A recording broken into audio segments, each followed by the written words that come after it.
Welcome to Employment Law This Week. I'm George Whipple. States across the country are opening up, and federal agencies are removing restrictions. It seems we're truly in a new phase of the pandemic.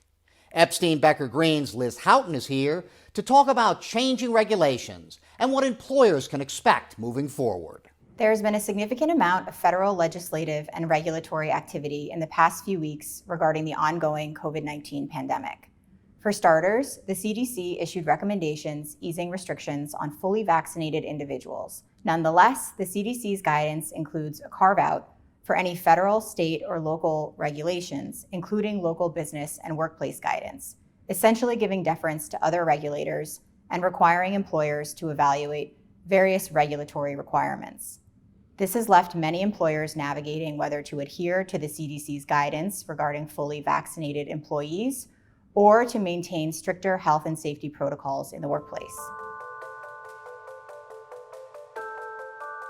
It appears that the OSHA ETS is aimed at protecting those workers facing the greatest hazards from COVID-19, those who are working in healthcare settings, where most of the COVID-19 deaths in the workplace occurred during the height of the pandemic.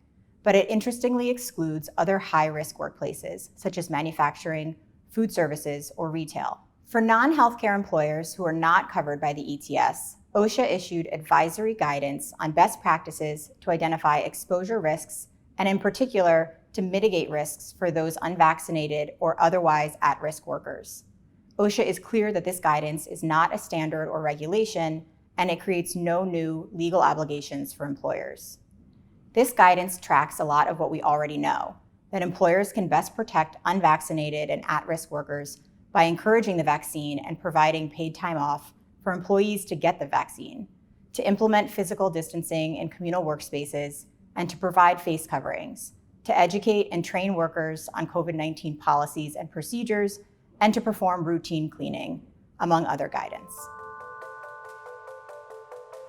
We are seeing more states adopt the CDC's guidance, and as a result, more employers are inclined to do so as well. New York had good news last week in that 70% of adult New Yorkers received at least one dose of the COVID-19 vaccine, which led Governor Cuomo to lift most of its industry-specific COVID-19 guidelines, including capacity restrictions and health screening requirements. Yet New York employers are still subject to state guidance requiring them to prepare and maintain written safety plans to prevent the spread of COVID-19. In addition, New York employers are subject to mandates under the New York HERO Act. The New York HERO Act, while clearly a product of the COVID-19 pandemic, is a more significant piece of legislation in that it sets a blueprint for future public health crises. There has also been a lot of activity in California.